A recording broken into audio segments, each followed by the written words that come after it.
Bonjour à tous les auditeurs et auditrices de vipradioonline.fr. Tout de suite notre débrief info radio RVPB en podcast concernant les changements en France en ce jeudi 1er août 2024. On va parler banque, énergie, sociale et les impôts. Alors on commence tout de suite avec les banques. Baisse du taux du livret d'épargne populaire, le LEP, annoncé mi-juillet par le gouvernement. Ça entre en vigueur donc aujourd'hui. Il passe de 5% à 4%. Ce taux permet toutefois aux ménages détenteurs de ce livret d'épargne populaire à continuer à bénéficier d'un rendement protecteur pour leur épargne. Voilà, je ferme la parenthèse, c'est ce qu'a jugé la Banque de France. Le taux du livret A et celui du livret de développement durable, le LDDS, restent quant à eux à 3% jusqu'au 1er février 2025, a précisé le ministère. Le livret d'épargne populaire, donc à 4% désormais, est destiné aux personnes disposant de ressources modestes. Il est détenu par 11,4 millions de Français selon la Banque de France sur les quelques 19 millions éligibles. Le LEP est plafonné à 10 000 euros, garanti par l'État et exonéré d'impôts et de prélèvements sociaux. On passe à l'énergie. Il n'y aura pas d'augmentation des prix de l'électricité ce 1er août. Le gouvernement a renoncé à la hausse prévue de 1% sur la facture afin d'éviter un yo-yo, je cite, des prix incompréhensibles pour les consommateurs, c'est justifié le ministère de l'économie. Cette hausse était liée à une revalorisation annuelle du tarif d'acheminement du courant, une des 3 briques de la facture d'électricité à côté des taxes et du prix du courant lui-même.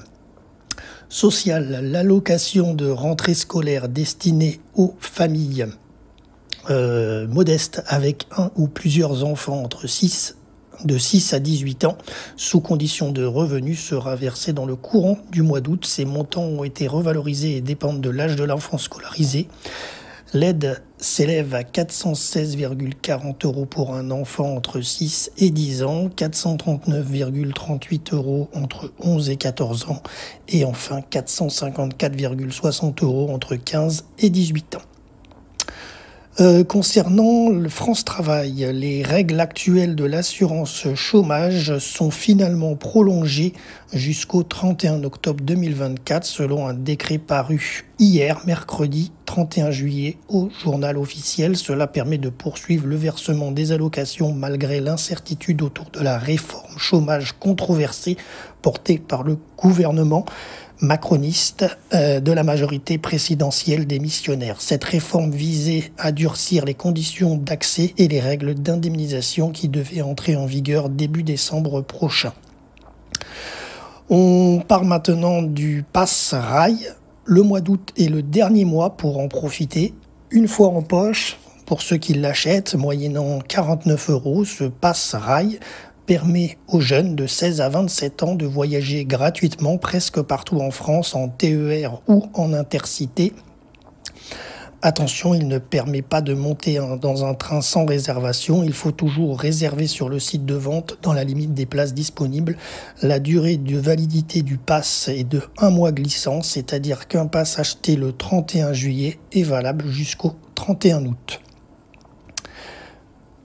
Et on termine ce débrief des changements en France avec les impôts. Le service de correction de la déclaration en ligne des impôts est ouvert à partir du mois d'août, du 31 juillet au 4 décembre.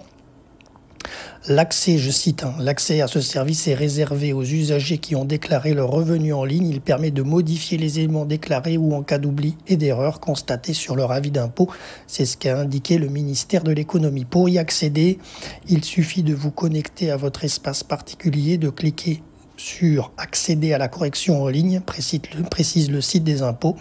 Et ensuite, je cite, vous pouvez procéder à la correction des éléments erronés, puis vous validerez et un nouvel avis d'impôt sera émis après traitement de votre déclaration corrective.